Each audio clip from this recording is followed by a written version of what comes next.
Okay na po, pumasok na. Hindi na ako naman. Sige po.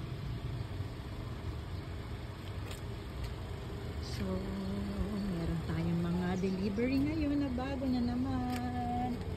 Ayun. Karamihan dito mga alocasia plants.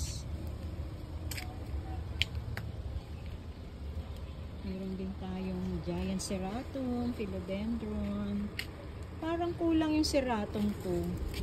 Dalawa to eh. Isa lang napadala ni Ate Lenny. Ayan. Ano po kuya, pumasok na po yung payment? Wait lang, ma'am.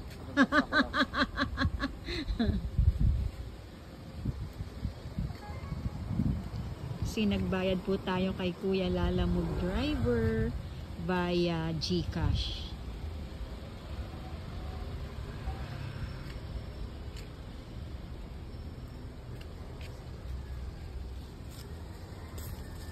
Kunin ko sana yung medyo malayo.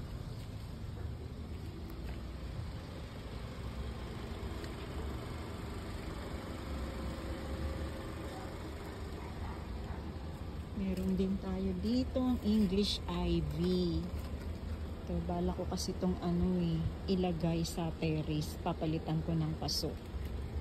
Papalitan ko siya ng hanging pot na medyo masaya-saya kasi malungkot yung kanyang hanging pot. Ang cute nito oh. Hindi ko siya kilala. Siguro freebie to.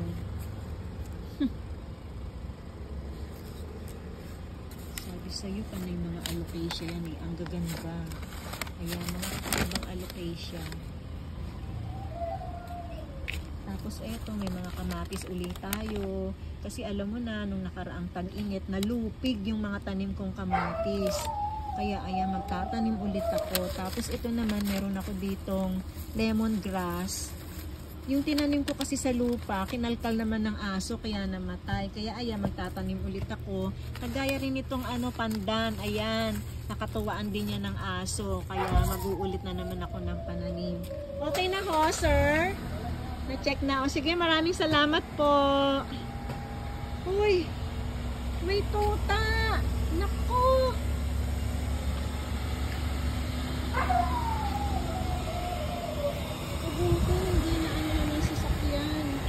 Thank you po.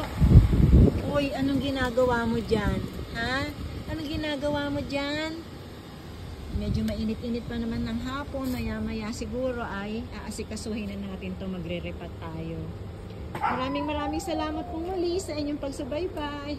Ito po ang The Late Bloomer. Magandang hapon. Bagong halaman na naman tayo. Ito ang ganda oh. Si Homa Lumena.